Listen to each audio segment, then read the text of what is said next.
Ya selamat sore, saya ucapkan perkenalkan saya di sini nama Asep Sudani, untuk gelar pendidikan ya sarjana hukum, sarjana pendidikan, magister pendidikan masyarakat. Perjalanan saya sebagai tenaga pendidik mungkin dimulai dari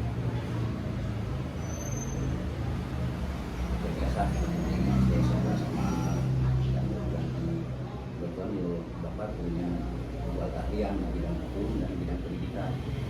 Dulunya Bapak mengajar SMP, SMA, kebetulan punya SMP sini juga dari mulai SD dan SMP. Jadi Bapak dari fakultas hukum di hukuman jam kelas ya. Dikarenakan tidak linear, Bapak kuliah lagi di pendidikan swasta ya untuk pendidikan sarjana pendidikan di seperti Islam Tarbiyah di yang di Korea. Kalau punya gelar sarjana pendidikan, kegiatan apa Pak di bidang pendidikan saya punya SD dari mulai TK PAUD SD sampai pesawat tadi dan belajar di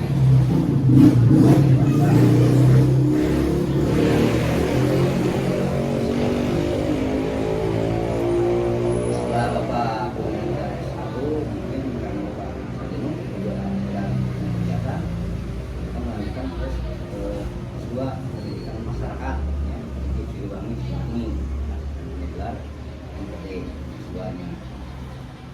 Hari ini Bapak berkegiatan mengajar di Siliwangi juga di Universitas Terbuka ya, dan Sekolah Tinggi Agama Islam Reda Ulum yang di Subang, juga yang di sini di Sewa.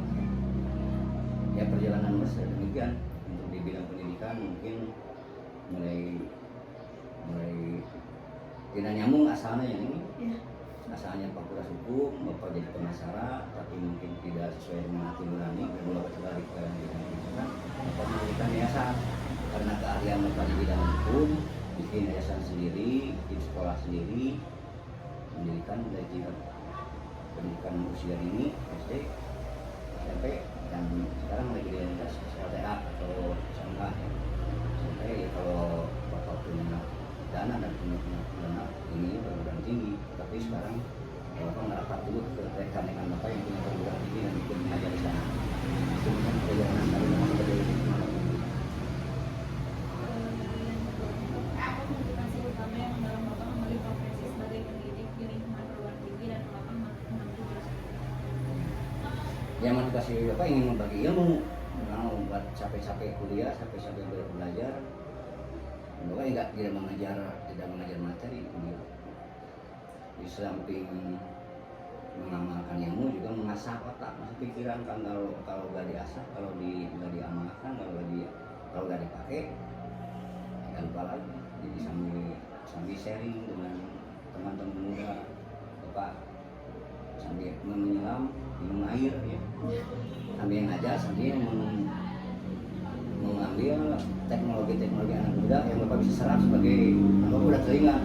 Bapak seusia Bapak Naim ya, kelahiran 69, mungkin Bapak bisa komputer misalnya SMP SMA tahu ya, kalau di perguruan tinggi Bapak apa komputer yang sekarang ya, di sambil bidang teknologi bidang IT. Bapak sambil menyelam sambil mengajar sambil menilai. Kalau di perguruan tinggi kan sisinya bukan mengajar, mengarahkan, membimbing. Jadi Bapak menyelam ilmu yang anak-anak muda sekarang kuasai dan happy. Bapak merasa happy, merasa bisa bergaul dengan anak-anak muda, bisa sharing, tidak di rumah, di kantor. Jadi itu motivasi Bapak. Apa makna pendidikan bagi Bapak secara pribadi? Karena pendidikan tidak ada ujungnya. Jadi orang hidup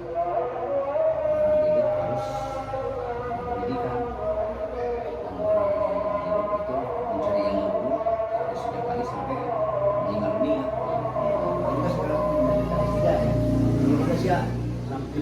bapak ya. Jadi nggak ada sampai-sampai kalau untuk kuliah ya waktunya dikejar-kejar oleh kebutuhan resiko bahwa makna pendidikan sangat penting. Kalau bapak sekarang S2 S3 ya anak bapak harus lebih. Jadi makna pendidikan sangat tinggi, sangat berarti. Apalagi presiden kita mencanangkan kan anak itu wajib belajar itu sampai SMTA sekarang. Jawa Barat juga sampai SL wajib itu dibiayai oleh negara. Karena dibilang akan digratiskan namanya buat pendidikan sampai SMA. Demikian. Apa tantangan terbesar yang Bapak alami sebagai Bapak sekarang dan bagaimana cara Bapak mengatasinya? Di bidang pendidikan. Iya. Ya. Ya terutama kendala-kendala yang mungkin ada kendala intern dan externnya. Caranya sebagai penyelenggara pendidikan mungkin kendala pemerintah juga belum bisa meratakan sarana prasarana pendidikan.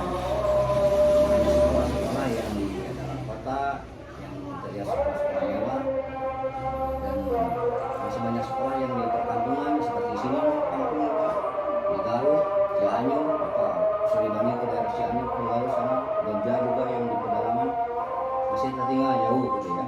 Jadi itu kendala sebagai penyelenggara pendidik. Kendala di anak didik juga sekarang masih banyak, ya, terutama motivasi anak yang terutama di daerah-daerah itu masih banyak kendala, masih tidak mau melanjutkan sekolah, masih enggan melanjutkan kuliah seperti ini. Kebanyakan bapak aja punya sekolah SMA, SMP, yang masuk ke SMA itu hanya 10%, 90%-nya ingin masuk bukan menujunya SMK. Kalau nggak juga sekarang alhamdulillah masih melanjutkan ya. Dikarenakan sekarang ada program utama tahun ini ada program sekolah rakyat dari negara itu yang dijamin oleh negara sepenuhnya asrama. Alhamdulillah program Prabowo di Lembang juga udah ada. Dari dulu juga ada sekolah-sekolah yang bisa menggratiskan anak dengan SKTM itu dengan kartu Indonesia Pintar ya. Kalau alhamdulillah sekolah itu anak-anak di kampung ini atau terutama di Kecamatan Lembang sudah melanjutkan semua. Tetapi yang ingin melanjutkan ke perguruan tinggi itu hanya sekitar ya 10%, ya 10% dari 100% itu. Dikarenakan karena ingin cepat kerja, orang tua saya tidak akan mampu membiayai, padahal tidak demikian. Sebagai pengalaman aja di sini anak seorang pembantu rumah tangga hanya buruh cuci baju bisa lulus UNISBA, bisa matematika, sekarang udah diangkat menjadi tenaga P3K. Kan Tuhan tidak tuli, tidak buta. Kalau kita memohon, kita mencek sunat kajian pasti arang gitu ya. Kesalika kan tidak terlalu karena seorang pembantu rumah tangga, tukang cuci baju bisa kuliah di UNISBA sampai selesai dan janda ibunya. Nah gitu. Terus bapak motivasi ke anak ini aja bisa, kenapa kalian nggak bisa? Kebetulan mengajar di sini juga anak bapak. Itu mungkin